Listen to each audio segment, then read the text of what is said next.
आज मैं अपने आप को बहुत ही गौरवान्वित महसूस करूंगी इतने अच्छे कार्यक्रम में। आपने मुझे यहाँ आमंत्रित किया। मंच पर उपस्थित सभी मेरे वरिष्ठ जन सभी को मैं प्रणाम करती हूँ। और जब मैं आई तो डॉक्टर राजेश भैया जो हैं बहुत अच्छा बोल रहे थे। ऐसा लग रहा था कि आप धारा प्रवाह बोलते ही जाएं और हम लोग सिर्फ सुनते जाएं। यहाँ पे बैठी समस्त ऑडियंस और उसके पीछे जो है हमारे छोटे छोटे स्कूल के बच्चे भी दिखाई दे रहे हैं। मैं आप सबको नमस्कार करती हूँ और आप सभी से जो है आशीर्वाद चाहती हूँ, क्योंकि एक महिला का जेल को संभालना अपने आप में ही एक टैलेंट है। कोई इंदौर जैसी सेंट्रल जेल जहाँ पे यदि आप सभी लोग अपनी आंखें बंद करें तो आपको एक पिक्चर से दिखाई देगी कि जेल के अंदर आखिर है कौन।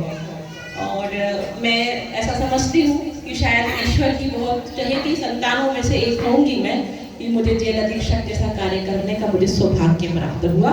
क्योंकि जेल वो जगह है जो कहते हैं कि आप धरती पे क्या कर रहे हैं, पाप पुण्य, इसका लेखा चंद्रगुप्त रखते हैं ऊपर, लेकिन ईश्वर आपको जो भी आप यहाँ कर रहे हैं नहीं है, जो कुछ भी है, हम इसमें बिल्कुल नहीं जाते कि किसने क्राइम किया किसने नहीं किया। ये नियति का कुछ ऐसा लिखा हुआ था कि जेल पे आना है और वो है हमारा प्रायश्चित स्थल। उसको मैं जेल कभी भी नहीं कहती हूँ, मैं कहती हूँ कि वो एक ऐसा आश्रम है जहाँ मुझे उन लोगों को दिया गया है जिन्हें सुधार के समाज की मुख्य धारा में मुझे भेजना है वापस से। और मैं आपको बहुत ही विनम्रता पूर्वक ये भी बताना चाहूंगी कि मैं मध्य प्रदेश की पहली महिला जेल अधीक्षक हूँ। इससे पहले जो है जेल विभाग में सिर्फ पुरुष जेल अधीक्षक हुआ करते थे। और एक छोटी सी घटना थी कि जब मेरा जेल अधीक्षक के रूप में सिलेक्शन हुआ तो मैंने जब ज्वाइन किया तो मेरे वरिष्ठ जो अधिकारी थे उन्होंने, और उसके साथ साथ मेरा उस समय मेरा बेटा 7 महीने का था जिसको लेकर के मैं ज्वाइन करने के लिए गई सर्विस को। छोटे से बेटे को गोद में लिए हुए, दुबले पतली सी अलका सोनकर अभी जैसी नहीं पहले, तो सर ने मुझसे एक ही शब्द कहा कि बेटा आपका सिलेक्शन हुआ। मैंने कहा जी सर मेरा हुआ। बोले अपनी मर्जी से हुआ या हो गया? मैंने कहा सर ये पद मैंने चुना। तो बड़े आश्चर्य से उन्होंने मुझसे कहा भाग के तो नहीं जाओगे? मैंने कहा सर हम तो डट के काम करने के लिए आए हैं और भाग के बिल्कुल नहीं जाएंगे। और इस जेल अधीक्षक के पद के लिए यदि मैं धरती पे किसी का धन्यवाद करती हूँ कि मुझे उसको सिलेक्ट करने के लिए मेरी मदद करी, तो सबसे पहले तो मेरे माँ बाप का आशीर्वाद, जिन्होंने मुझे इस लायक बनाया कि मैं कुछ कर सकूं और अपने माँ बाप का नाम रोशन कर सकूं। दूसरा जो सबसे महत्वपूर्ण थे वो है मेरे हस्बैंड, जिन्होंने मुझे इस पद के बारे में समझाया। उन्होंने मुझसे एक दिन ऐसे ही हम इंटरव्यू की तैयारी कर रहे थे तो उन्होंने मुझसे पूछा कि नौकरी क्यों करना चाहते हो? तो मैंने कहा कि नौकरी सामाजिक, थोड़ा समाज सेवा भी हो जाएगी, कुछ अपना जो है मेरा नाम भी हो जाएगा, ऐसा जो हमेशा उस एज के लोग कहते हैं। मैंने भी ऐसे ही कहा। तो उन्होंने मुझे सजेस्ट किया कि पहली बार पीएससी में जेल अधीक्षक का पद आया है तुम उसको भर दो। आप सोचो एक डीएसपी आदमी मेरे से कह रहा है कि आप जेल अधीक्षक का पद भर दीजिए, और मैं भरना चाह रही थी डिप्टी कलेक्टर का पद। तो मैंने अपने हस्बैंड को ऐसे देखा और देखने के बाद मैंने कहा यदि नौकरी नहीं कराना तो सीधे सीधे बोल दो, नौकरी नहीं कराना तो सीधे सीधे बोल दो। तो उन्होंने कहा नहीं ऐसा नहीं है, तुम इसमें जो है एक बार ट्राई करके देखो, क्योंकि तुम्हारे पास तो लगातार 2 इंटरव्यू है, और मैं तुम्हें प्रॉमिस करता हूँ यदि तुम्हें ये पद पसंद नहीं आएगा तो जिंदगी में जब तक पढ़ना चाहोगी मैं तुम्हारे साथ खड़ा रहूँगा। और मैंने उनके कहे अनुसार इस पद को पहली प्राथमिकता में डाला और एमपीपीएससी में महिलाओं में सेकंड टॉपर होने के बाद भी मैंने डिप्टी कलेक्टर नहीं किया था, मुझे जेल अधीक्षक का पद मिला। और उस घड़ी को मैं रोज धन्यवाद करती हूँ कि जब उन्होंने मुझे इस पद के लिए तैयार कराया था, क्योंकि वास्तव में वहाँ वो इंसान है जिनको के लिए काम करने की जरूरत है। हर व्यक्ति अपराधी नहीं है और कोई जन्म से अपराधी पैदा भी नहीं होता, ये परिस्थितियां हैं जो उसको अपराधी बना देती हैं। उन्हें सही मार्गदर्शन सही समय पे नहीं मिला। कहते हैं सही समय पे सही दवा यदि नहीं लो तो रोग भी ठीक नहीं होता। तो वो उनका रोग था जो उनको एक अपराधी बना दिया उसमें। और बस आप सब में से कई लोग बहुत बार जेल पे कार्यक्रमों के लिए आए होंगे, क्योंकि हम तो क्या है कि मजबूर हैं कि हमें तो डेली जेल पे जाना है। और जैसा भाई साहब ने स्वागत करते समय कहा भी कि जेल से निकल के आने में खुशी तो बहुत हो रही होगी। सच है कि जेल से बाहर यदि आपको आपके पद के कारण आप कहीं बुला के सम्मानित किया जाता है तो हम ये मान के चलते हैं कि हम वो अंग्रेजों के जमाने के जेलर नहीं हैं। अब हम भारतीय संस्कृति के वो कर्णधार हैं, वो रक्षक हैं जो अपने समाज के भटके हुए लोगों को सुधारने का प्रयास कर रहे हैं। हम सिर्फ ये प्रयास कर रहे हैं कि हम तो वो गुमान हैं जिन्हें अनगढ़ मटके दिए गए हैं और हमें दिया गया है उद्देश्य इन्हें नक्काशीदार सुराहियों में कन्वर्ट करके समाज में वापस करना। उसके लिए हम डेली प्रयासरत हैं और हमेशा प्रयास करते रहेंगे। भाई साहब के जैसा तो बोल नहीं सकते, कोशिश ये है भाई साहब की 2-4 बार आपके साथ यदि कहीं मंच साझा हो गया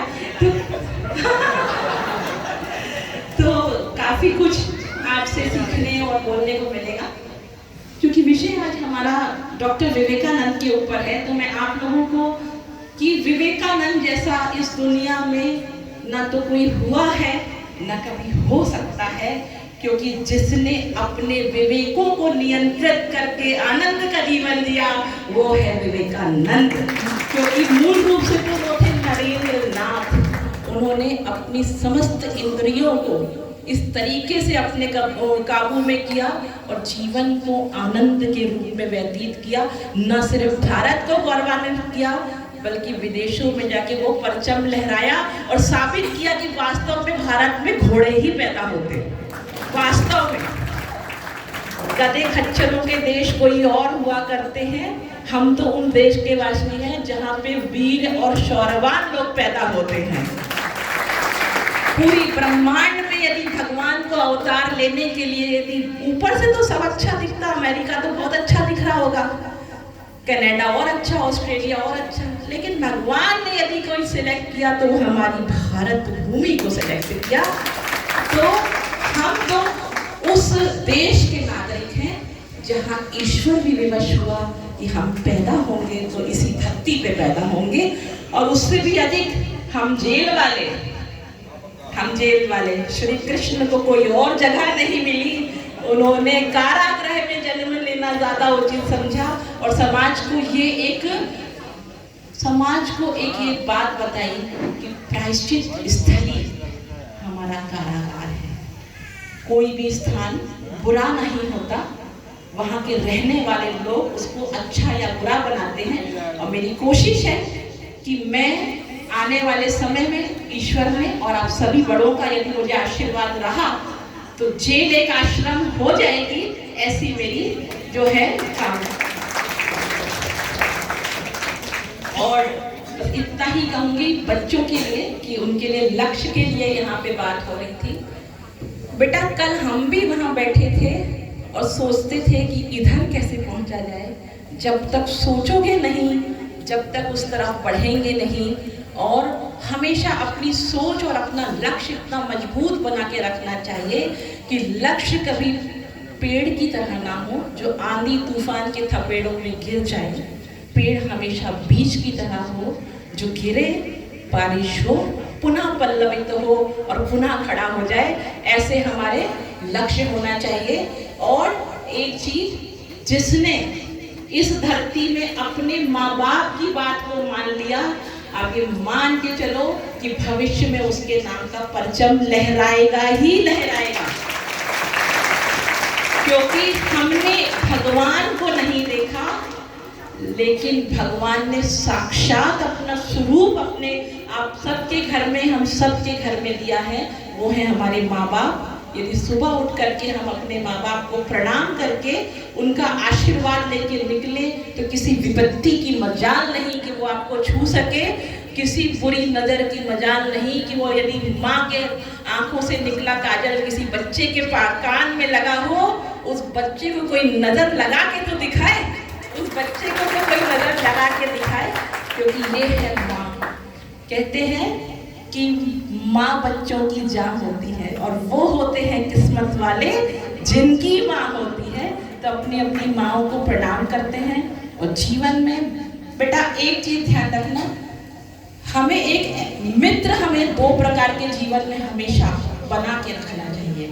एक मित्र जो श्री कृष्ण की तरह हो, जो सारथी बन जाए तो तार ले जाए, और एक मित्र कर्ण की तरह जिसे मालूम था हार निश्चित है, फिर भी उसने अपनी दोस्ती नहीं छोड़ी। तो ऐसा दो मित्र जीवन में हमेशा होना चाहिए। आप सभी का बहुत बहुत धन्यवाद। अलका सोनकर जी के लिए जोरदार तालियां। जैसा कि